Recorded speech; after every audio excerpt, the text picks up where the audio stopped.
Alright, so today it's February, Raves and Rejects. I haven't done a current favorites video in a couple months since I've been in New York. That was the last one I think I did. So I'm excited to talk about some things I've been loving for the last couple months. I usually do Raves and Rejects every couple months just so I have enough stuff to talk about. I would say it's pretty half-half, like makeup, beauty, and then lifestyle, food, snacks. I'm gonna do makeup and stuff first and then the lifestyle stuff at the end, but I will leave everything linked down below in the description box if you do want to check anything out. Also, the natural lighting in this Airbnb, it's rough. It's the best I could do with like the background and the windows available. So here we are. Last time I filmed a video, I filmed in the bathroom, like on top of the toilet. So this is much better. So starting off, I have a fragrance favorite, and this is the Victoria's Secret Tease Cream Cloud. So I have the Fragrance Mist, Body Splash, whatever you want to call it, the smaller size obviously. They make a bigger size of this and they also make a perfume. I actually find that Victoria's Secret body splashes last really well on me. One of my go-tos from back in the day was the, wow, why am I totally blanking on what it's called? The red bottle, Love Sexy or something. And that body splash lasts literally all night. I would wear that in college, like going out, and I could still fully smell it in the morning. But I actually did an Instagram reel on this comparing it, not like comparing it as a scent dupe or anything, but just saying like if you love Ariana Grande Cloud perfume, which is one of my favorites, I love this. If you like this perfume, I think you would love the Victoria's Secret Tease Cream Cloud. They're very similar like scent families and they have similar notes. The Victoria's Secret says it blends sweet meringue with sheer warmth, vanilla meringue, santal flowers, sheer amber, and yeah, it's very much like amber, warm, vanilla, like exactly that. To me though, this one smells a little bit more, not going out, but like a little bit more elevated, a little bit more nighttime than the Ariana Grande Cloud. And also this one is easy to mix with. Like I have mixed those two together as well. Freaking love this. If we have similar scent tastes, if you like the perfumes I like, I'll leave a few of the other ones I like down below so you can see. Then you might really like this one. Amazing. So I just did a shout out on Schmooze talking about the new Makeup Forever foundation. That has been one I've been reaching for a ton lately as well, but this one for the last couple months, like since Boston, since I first started trying it. So this foundation and the Makeup Forever one, I'm pretty much just switching between whatever I'm feeling like that day because this one is more of a matte finish. It's the Dior Forever matte foundation. So they make a glowy version. Haven't tried it. They reformulated it, relaunched it. I did just apply it in front of the window, but also I have a whole Sephora try on haul video trying this for the first time so you can see what it looks like. But this is probably the most flawless matte finish I've found on my skin so far. If you have textured skin but you still like a matte finish, that is a tricky combo because a lot of matte foundations just really cling to your skin. This one is lightweight, I would say medium to full coverage. If I'm having like a good skin day, this definitely looks more like full coverage, but if I have like a ton of redness from the hot pack coming through, then I'll either have to do 2 layers just on my cheeks or I'll add like a little bit of concealer over top, but I definitely can get the final result to look like full coverage. I'm wearing it right now. And this on my skin is super long lasting. It looks pretty much exactly the same when I put it on versus by the end of the night. I've worn this on flights, like full day travel days. It doesn't crease on me at all. And it's just one of those that, yeah, it just looks good. Like it just looks good on my skin. I'm not dying to like wash off my makeup at the end of the night, which is rare because it just looks like over my forehead. It's still looking smooth. It's not creasing. If you like matte foundations and you have issues with them, typically you might really like this one. I wear the shade 0.5N, which is, I would say like half a shade too dark. I mean, you can see like a little bit of a difference in my skin tone, but I've been liking going like half a shade darker. My one complaint with this foundation is that it is very fragranced, like super fragranced. Dior foundations tend to be. I don't know why. I think we should be past that. There's literally no point. I don't understand it. I haven't found that this breaks me out, so that's good. But if you are sensitive to scents, it is a really, really strong fragrance. I don't find that I like notice it on my face after I apply it, but just when you're putting it on, it's like, whoa, you feel like you're putting perfume on your skin. My favorite way to apply it, and the next favorite that I'm going to talk about, is this Amazon makeup sponge. Our prayers have been answered. In my recent Shadow and Schmooze video, I talked about how this has been out of stock.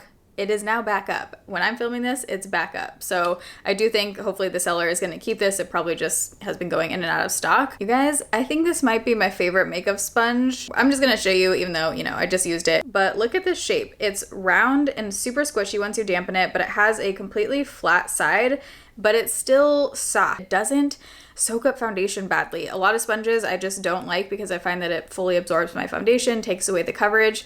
This is one of the few sponges that I like using wet or dry, and I don't find that it takes away the coverage for me. I love this so much that when I just noticed that it went back in stock, even though I have one backup, I just bought one more set just in case it goes out of stock again, because now it's at the point where I really feel like I can't go without this sponge. Okay, another 2 products, actually both Amazon, that I talked about in an Instagram reel. If you're not following me on Instagram, you should, man. It's at Taylor Wynn, same as YouTube and everywhere else. But I did a sleek bun tutorial. I filmed that when I was in Boston, but I just put it up because I forgot about it. When I was in Boston, I was wearing low buns a lot, and I just I couldn't be bothered to wash my hair. It was a lot of sleek bun action, and I really perfected the sleek bun finally. So if you want to know all the products I use for that, you can check out that Instagram reel, but these are like 2 standouts for me. Let's first talk about these. Some Q-tips just chilling in here too. I just put in there for traveling, but these hair ties, you guys, don't know how I've lived 29 years on the planet without these hair ties. I was telling my mom about these when they visit. Oh my God, flinging them all over. She has super thick hair. Basically, these are the best hair ties for thick hair I have ever found. You get a pack of like 5 million, they're affordable, and they're just like rolled. I don't even know what this material is. It's like rolled into itself, so they're just like super stretchy. They don't break. I haven't had one break yet, and I've been using these, like I said, for a couple months now, and I can wrap these 3 or 4 times around my hair and it's in there, and they like really hold the hair almost to, if you wrap it 3 times, it's like really tight on my head. I usually can only have in like a tight ponytail for like an hour or 2, so I'll usually just do it if I'm like going to run some quick errands or something and just don't want to deal with my hair. I have a lot of hair. My hair isn't as thick as my mom's, but I do have pretty thick hair. Looks definitely a little more thin when it's straight, so if you're someone with similar hair to me or thicker, I think these would be amazing. And then the other standout from the like sleek bun reel that I did is this hairbrush. I was just like, I don't know if I actually need, which combs do I really need? Which brushes do I really need to get that like frizz-free, sleek kind of look? My hair does get frizzy if I don't do something with it and like use products to help.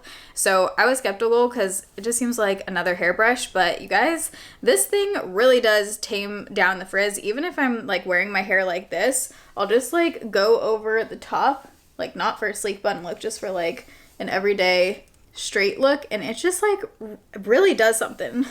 Like smooths out the frizz. Look at that. Like I just feel like it adds shine, smooths it out. This is great. And next up we have a drugstore eyeshadow palette that I've been either reaching for this every day or the ColourPop Gone Matte palette, but this one I've had again since Boston. So I've had this one for a couple months now, and it's pretty much what I've been using. These are just great basic everyday mattes. I don't love the shimmers in here. They're not like incredible. So I mostly am recommending this for like the mattes in here. A couple of them I'll use. Like this one I do like. If you're like a matte kind of gal on an everyday basis and you like cool tones and warm, this is a great size. Love the mini palettes. Great size, good quality. The mattes just like blend out super easily. One thing I always look for with palettes like this for just like an everyday look is if the lightest shade is actually pigmented and not chalky, because typically that's what I put all over my lid on just an everyday basis. This one is super pigmented. I love this shade. It's soft. Just a drugstore palette with cool tones and warm tones. I've been really liking this, especially this shade right here. So nice for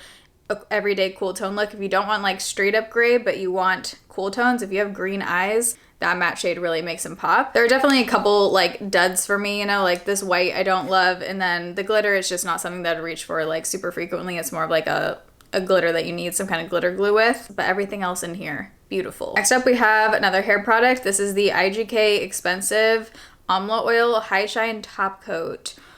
Okay, a high-end hair product I have to like really love to repurchase. There's been a handful over the years, like some of the Briogeo products, Amika Dry Shampoo. Like I definitely have a handful of high-end hair products that I love. Pureology shampoo and conditioner. A lot of IGK products tend to work out really well for me, and I love their fragrance scents. They have some of the best fragranced hair products on the market, but it does take a special product if it's a high-end hair product to make me want to repurchase it, because I do feel like there's a lot of good drugstore, more affordable priced hair products out there as well. But this conditioner, I use it as a conditioner. It's technically like a hair mask. It says High Shine Top Coat. You can use it, however the heck you want. Usually hair masks I'll just use in place of conditioner.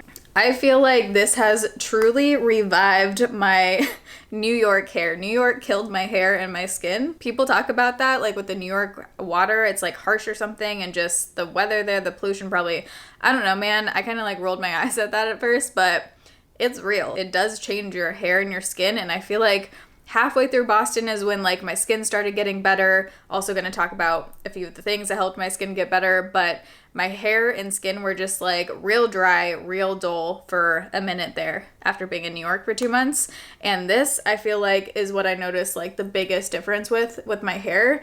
It just adds a ton of friggin' moisture and shine. And the scent, if they made this in a perfume, I would buy the scent. This is gonna sound probably not appealing to a lot of people. Does anyone have a grandpa that has a certain like cologne scent, but in a good way? Like, to me, this smells like my grandpa's cologne. I'm gonna lose a lot of you here. Smells like my grandpa's cologne, but also mixed with like almost cream cloud or something. I love how this smells, and it does stay in your hair. Like, I washed my hair a couple days ago and I can still smell it. It's good for color treated hair as well. So if you just need like a shine deep conditioner kind of product, highly recommend this. I'm gonna repurchase this. I think I have probably like, I use a lot of conditioner when I wash my hair, so I probably have like 1, maybe 2 if I'm lucky uses out of this left. Before I forget, I do want to just mention that my brush set with Sigma Beauty, there's only like actually a few left now. So if you have been wanting to pick this up, it's limited edition.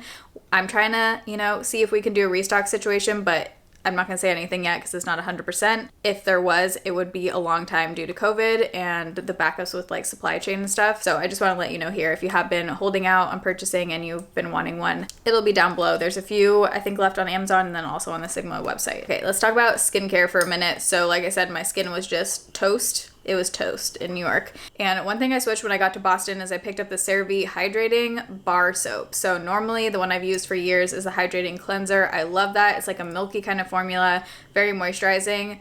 But I decided to pick up the bar because I'm traveling right now. I can't carry around like a big thing of the CeraVe face wash, and I just felt like a bar would be easier to like put in a Ziploc bag and kind of move around. And also I just wanted to test it, you know? And to my surprise, I actually think I like the bar maybe slightly better than the original, or like the one that I've been using. I feel like the bar does like something extra for my skin. It gives such a pretty glow when you get out of the shower. My face feels clean but not dry at all. Like, it has that squeaky clean kind of feel, but it's not tight and it's not dry. I was getting like breakouts for a minute there and just my skin was going through it, and I feel like that bar is really what changed things around for me. I'm not showing it because it's literally a bar soap in the shower right now. I also have been incorporating in the Drunk Elephant retinol about once a week, but I'm not including that as a favorite in this video because it's super pricey, and I just feel like there's probably other like similar products out there, but just so you know, I am using that one too about once a week. And then the other thing I changed in my skincare routine is the Milk Makeup Vegan Milk Moisturizer.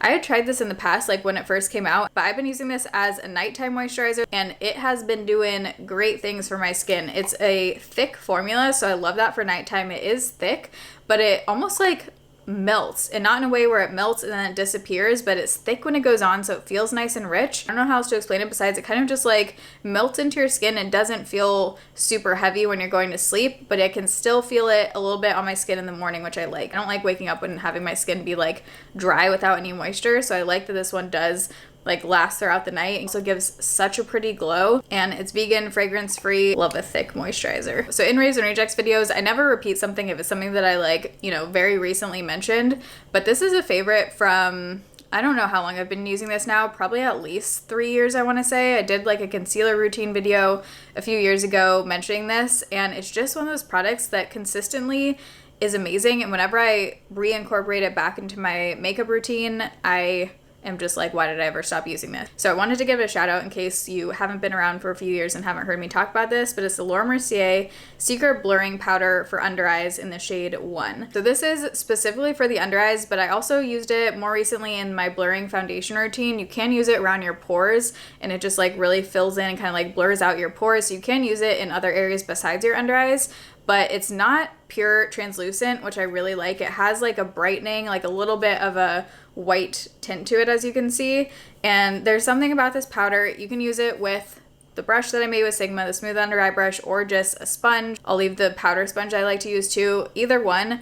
This, when I'm having issues with my under eyes with like concealer staying or creasing, this is one of the very few powders that I feel like actually works well on my under eyes and doesn't look like total shitsies. My under eye creases have gotten worse, and there's just like very few things you can do about that.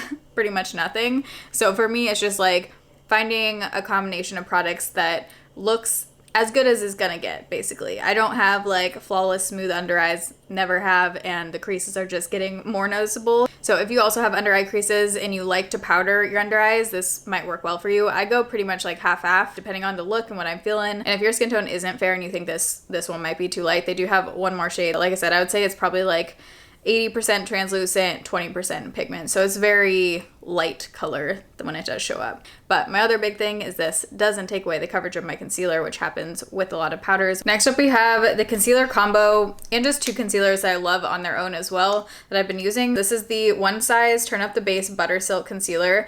I love both of these individually, so I'm going to talk about them both, but mixed, they're just incredible on my under eyes. But obviously they're both, you know, from Sephora, so I don't think you need to spend like $50 necessarily to do the combo kind of thing. It's just if you already have both of these or you have one of them and you want to try the other anyways, then, you know, they are a great mix. One Size brand makes some great face products. I love the concealer. I love their powder foundation. I think after I talked about it in a video, Patrick sent like a bunch of shades to one of my addresses that I have not currently been able to access yet. I do have shades somewhere, but the shades I have of the powder foundation and of the concealer aren't my perfect shade match, which is why I originally started mixing this to make it lighter. So the shade I have is light 1, but it is too dark. This is a full coverage matte concealer, but it doesn't look like how full coverage matte concealers can tend to look. Stays on amazing, doesn't crease badly on me. Like I said, I have creases, so like things crease either way, but definitely certain concealers and powders make that worse. And this one just looks good on my under eyes throughout the day. There's like a package delivery guy just standing and looking up here. Just like, you know, normal doe foot applicator, nothing crazy there, but just the formula of this, if you like full coverage matte concealers, I feel like that's all I can say there. It works amazing on my under eyes and it is full coverage. The reason why I like to put Kosas over top is first, I tried this just to, you know, lighten one size, but then I realized that because this one is very moisturizing, the Kosas is moisturizing, but it still dries down and it still does have some decent coverage if you let it sit there. I like to put Kosas, whether I'm mixing it with this or not, I like to let my concealers, certain ones, unless it's like a really fast drying one, I usually let it sit there for at least 30 seconds. And the Kosas I can put on for a good minute before like blending it out. And I find that that's what gives me the best coverage. If you just go in and blend right away with this one, you're not going to get nearly as good of coverage. But because this one is pretty moisturizing and it has more of like a satin finish on its own, these two together for me just sit beautifully. But there are definitely days where I just use the Kosas one if I just want more of like a little bit more of a natural look, not like full-blown full coverage. The last hair product, this is a curl product from Bumble & Bumble, and this is the Defining Cream. There is something magical about this curl product. This is like one of the few curly hair products I feel like I can like just use this. I don't need to do a whole concoction of like gels and breaking the cast and all this shit. Like you can just use this. I can just use this and get really nice, like defined curls that aren't crunchy, and it's just easy. So when I do want to wear my hair curly, I've been using this. I will say with the short hair, it definitely like shrinks it up a bit. It's like real short looking. It smells fine. It's like, you know, it smells fresh. It smells like maybe like a Tresemme shampoo or something. Yeah, has like Tresemme vibes. It's not my favorite scent ever. Like it doesn't smell incredible like IGK, unfortunately, but it still smells good. All right, we are now moving into more of the lifestyle range here of products. Let's talk about bras. I finally found bras that I freaking love. I'm wearing the tan one right now. I have 3 of these, and these are Victoria's Secret. I'm gonna put the exact one listed down below, but this is a wireless push-up bra. It's not like crazy push-up, but it definitely does a little lifting. So if you're wearing, you know, like a top where the girls are showing, they're looking good. And I just wanted something that was comfortable. Like this is still very comfortable. I am like kind of psycho about my bras. If something's digging in or if like the strap is scratchy, I just won't ever wear it. And I have so many bras like that where they're cute, like they look cute, but I just never wear them because there is something uncomfortable about them. So for the last couple of years, I've just been wearing like mostly t-shirt bras with like no padding, or that one that I talked about from Nordstrom. I do really like that one. It's not as comfortable as a t-shirt bra because it is still like a full-on bra, you know, but out of these kind of bras, this is definitely the most comfortable ones I've found, and they just like, they fit nicely on me. I have a whole list here that I've been making since Boston, including a lot of food. So here we go. Actually, before we do the food, because I have have a lot of food to talk about, snacks and things. Let's talk about this app that has fully changed my life. This is not sponsored by anyone, by the way, this whole video, but the Libby app, you guys, if you have a Kindle, or you can do it on your iPad too, I think. I'm out of breath because I just went up to my bunk region in this tiny house to grab this. Wow, that's sad that I'm out of breath going like 20 steps.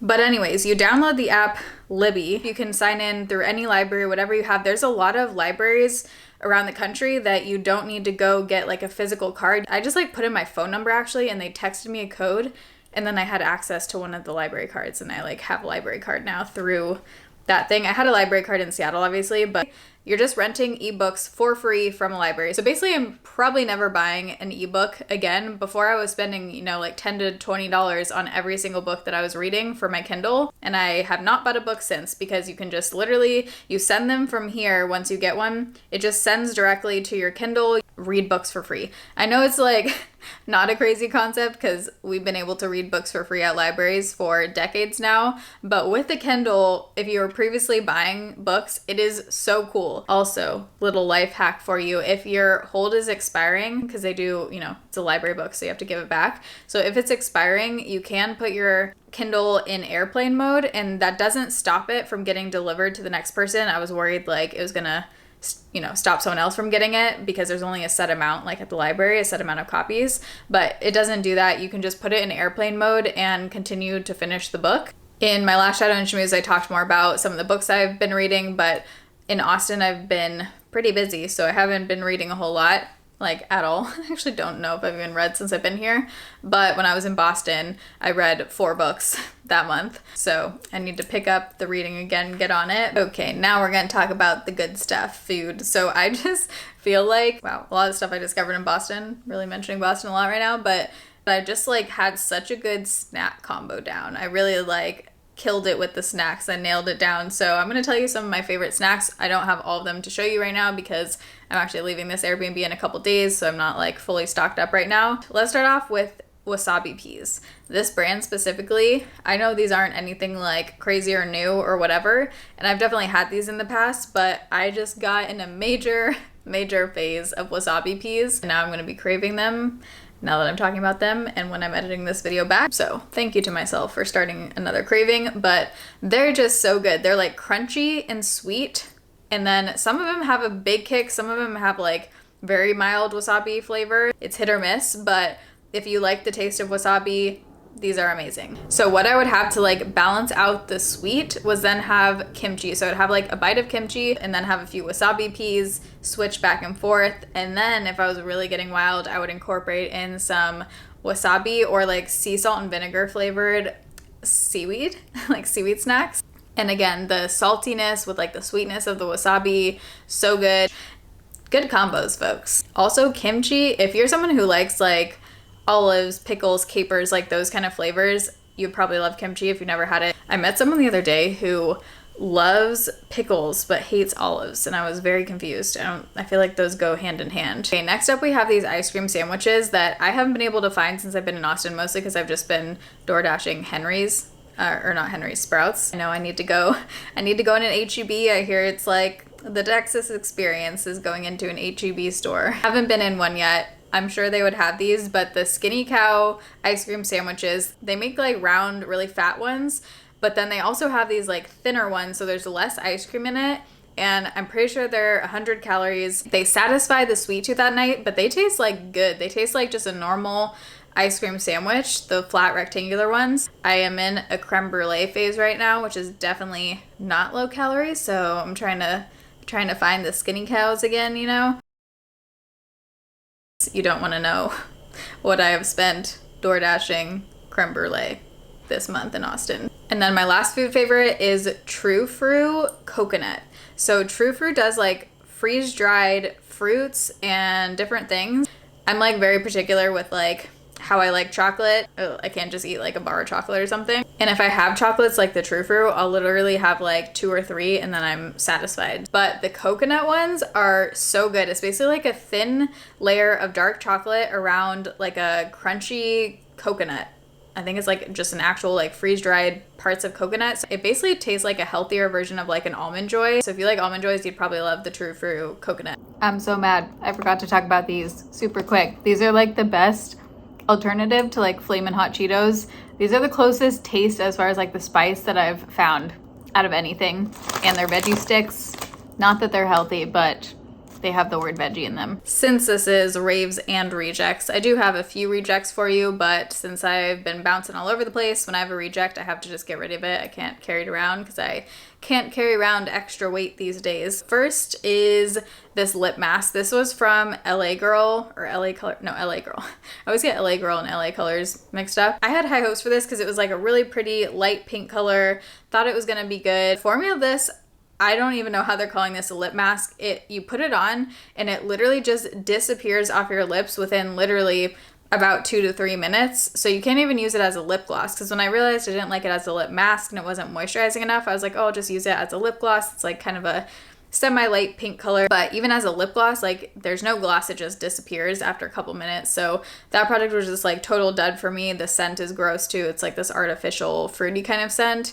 So that was a big no. My next reject is the Jaclyn Hill concealer. Even after I talked about that in the foundation updates video and gave my thoughts on it, I still tried to make it work. I don't know, man. I don't know if you just have to have like really nice skin to use that and not have it like cling, but it is just a major clinger and like very difficult to blend out. But for me, it just was a no. Next we have a non-alcoholic wine, which basically tasted like terrible grape juice. Like I would way rather just drink grape juice and call it a day. But I wanted to talk about this too because I just want your recommendations. If anyone has good non-alcoholic beer or wine, let me know your favorites down below. I've tried a bunch over the years. I can drink like usually half, like I'll have like half a glass of wine and I'm okay, or like half a beer and I'm typically okay, but a lot of times it's just not worth it for my head. I love the taste of beer and wine, especially red wine. So I'm like really hoping that I can find a good